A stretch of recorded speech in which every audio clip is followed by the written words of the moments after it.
नमस्कार विद्यार्थियों। आज के सेशन में मैं लेकर आया हूँ प्रतियोगी परीक्षाओं की तैयारी कैसे करें। बच्चों, मैं आपको बताना चाहूँगा कि बहुत दिनों से मेरे पुराने विद्यार्थी डिमांड कर रहे थे कि सर हमें प्रतियोगी परीक्षाओं की तैयारी कैसे करें, इस पर कोई वीडियो बनाया जाए।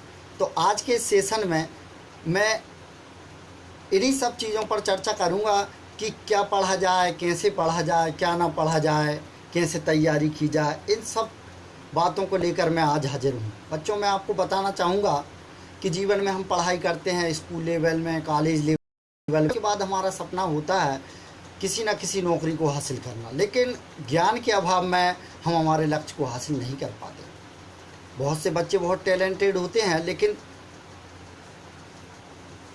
ज्ञान के अभाव में वह रह जाते हैं। इसलिए आज के सेशन में हम प्रतियोगी परीक्षाओं की तैयारी पर चर्चा करेंगे। और बच्चों, मैं आपको बताना चाहूँगा कि इस सेशन में हम चाहे वो किसी भी प्रकार की परीक्षा हो, जैसे कि चाहे वो सिविल सर्विसेज की हो, स्टेट सर्विसेज की हो, बैंक हो, रेलवे हो, या फिर किसी कॉलेज का एंट्रेंस एग्ज़ाम हो, कोई भी प्रकार की परीक्षा हो, उन सभी के बारे में हम चर्चा करेंगे। और आप इस वीडियो को देखने के बाद मुझे लगता है कि ये महसूस करोगे कि तैयारी बहुत आसान है। और इन्हीं सब विषयों को लेकर हम चर्चा की शुरुआत करते हैं। तो विद्यार्थियों, सबसे पहले हम चर्चा करते हैं कि कैसे करें तैयारी। तो सबसे पहला जो पॉइंट होता है तैयारी के दौरान, वो तैयारी करने का चयन। मतलब आप तैयारी सेल्फ करोगे या किसी कोचिंग इंस्टीट्यूट में करोगे, ये चयन आपको करना है। और मैं बताना चाहूँगा कि हायर एजुकेशन जितने भी होते हैं वो सेल्फ स्टडी डिपेंडेंट हो। कोचिंग संस्थान जो है आपको सिर्फ एक राह दिखा सकती है। अगर आपके पास कोई उचित गाइड करने वाला है तो मुझे नहीं लगता कि आपको कोचिंग की ज़रूरत होती है। फिर भी आपके ऊपर है कि आप स्वयं पढ़ना चाहते हो या कोचिंग संस्थान का सहारा लेते हो। दूसरी बात, सबसे बड़ी बात जो है कि जो भी परीक्षा, जिस भी परीक्षा की आप तैयारी कर रहे हैं, उसकी पूरी जानकारी आपको होना चाहिए। अब पूरी जानकारी कैसे? उसका सही नाम। लगभग ऐसे विद्यार्थी मुझे बहुत मिले हैं जो तैयारी तो करते हैं, लेकिन उनको ये पता नहीं होता कि वास्तव में वो किस चीज़ की तैयारी करते हैं। जैसे मैं बात करता हूँ स्टेट सर्विस की, तो इसमें बच्चों से पूछा जाता है कि आप क्या कर रहे हो, तो बच्चे कहते हैं जैसे कि स्टेट सर्विस में मैं एमपी की बात करूं तो एमपीपीएससी की तैयारी कर रहे हैं, जबकि उन्हें ये पता नहीं होता कि ये जो परीक्षा है वो राज्य सेवा परीक्षा अर्थात स्टेट सर्विस एग्ज़ाम कहलाता है। तो आपको उसका सही नाम। दूसरा, उसको कंडक्ट कौन करता है, आपको ये भी पता होना चाहिए कि मैं जो एग्ज़ाम देने वाला हूँ उसका आयोजन कौन करेगा। जैसे कि स्टेट सर्विस एग्ज़ाम जो मध्य प्रदेश का होता है, उसको मध्य प्रदेश राज्य लोक सेवा आयोग उसका आयोजन करता है उस परीक्षा।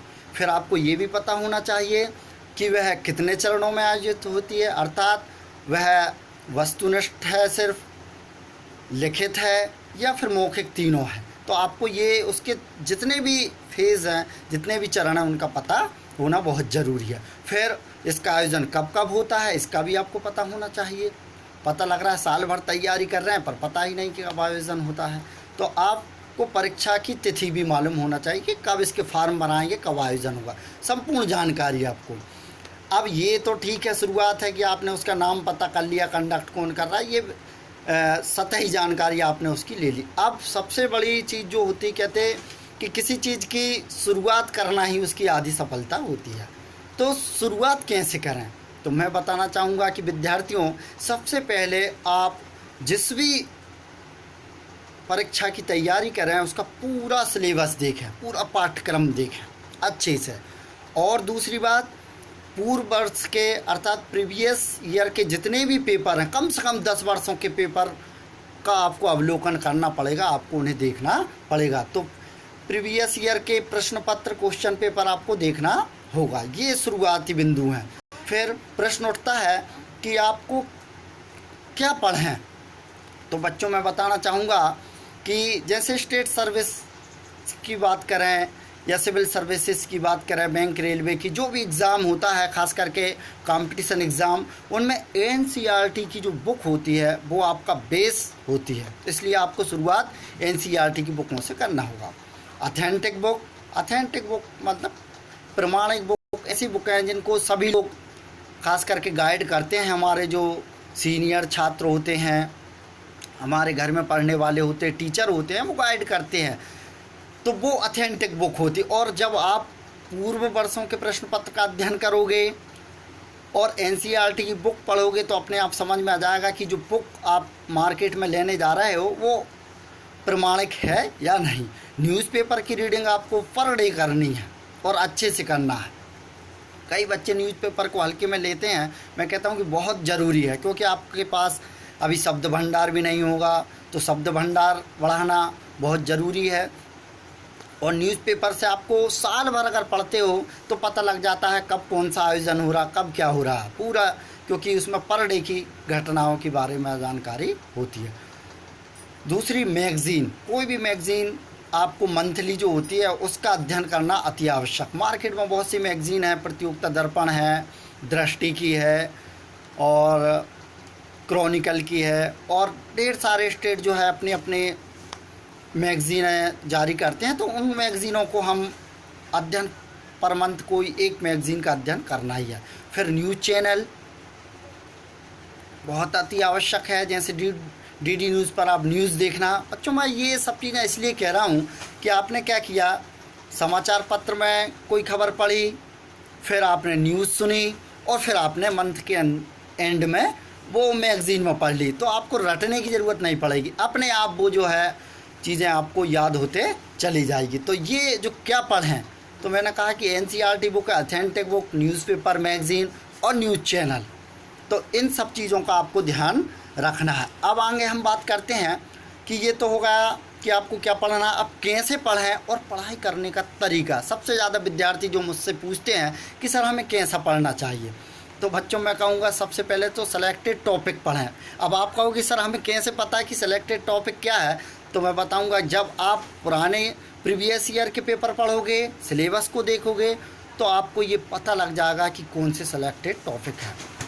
आपने 10 साल के प्रश्न पत्र देखे या 5 साल के देखे, उनसे आपको पर्टिकुलर ये जानकारी हो जाएगी कि इस टॉपिक से कितने प्रश्न आते हैं। तो कुछ टॉपिक ऐसे होंगे जिनसे 1-2 प्रश्न आते हैं और उसका सिलेबस जो है बहुत लेंदी है, तो आपको उसे छोड़ना है और सिलेक्टेड टॉपिक पढ़ना है। और दूसरी चीज़ जो है, कम पुस्तक पढ़नी है लेकिन बार बार पढ़नी है। कई बच्चे क्या होते हैं, पुस्तकों के ढेर लगा लेते हैं, अपने आप को बहुत ज्ञानी साबित करने की कोशिश करते हैं। तो हमें यहाँ ज्ञानी नहीं बनना है, सिर्फ हमें वो एग्ज़ाम पास करना है। तो कम पुस्तक पर बार बार पढ़ें। फिर आप पढ़ते समय अपने शॉर्ट नोट्स भी बनाएंगे, ताकि वो आपको जब आप परीक्षा देने जाओ तो उसका रिवीजन बहुत कम समय में कर सको।